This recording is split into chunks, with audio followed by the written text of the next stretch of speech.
Anong mas pipiliin mo? Yung nalilate pero may output? O yung ang aga-aga pero wala namang output? Guys, react lang tayo dun sa mga nakikita kong video na sinasabi na nagbibigay ng advice na yung mga business owners daw dapat mas piliin nila or wag nilang husgahan yung mga nalilate pero may output. Mas piliin dapat yon versus sa mga sobrang aga naman pero wala namang output. Okay. Magre-react ba ako in an organization development perspective Sa organization, ang bawat role, ang bawat trabaho, may KPI yan. Output. May measurement. Yung KPI or measurement, dun mo sinusukat yung tinatawag na output nung trabaho. Ngayon, syempre sa bawat company rin, meron tayong mga tinatawag na company policy. Sa company policy, nandun yung mga policy on conduct, behavior, at higit sa lahat, attendance.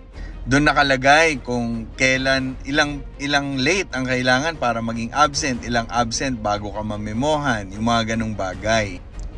Kapag late ka, ang bina-violate mo, hindi KPI kung hindi policy.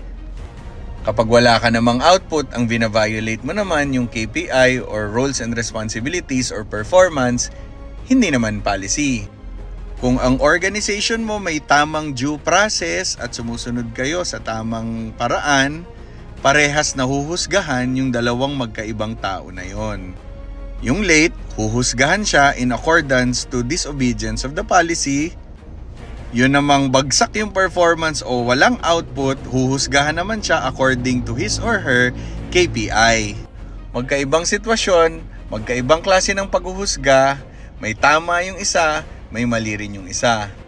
Kaya mali yung one-sided na advice na wag huhusgahan. Ultimately, kung gusto mong maayos yung organization mo, may policy ka, which is normally nauuna pang ang gawin yung company policy. So dapat may policy ka. Eventually, dapat may KPI ka rin sa bawat role para masukat mo kung ano yung mga tamang output dun sa role ng mga sa company mo. Ganyan ang tamang pagmamanage ng tao. Wag po tayong maniwala sa mga one-sided lang na mga advice. Hope this helps.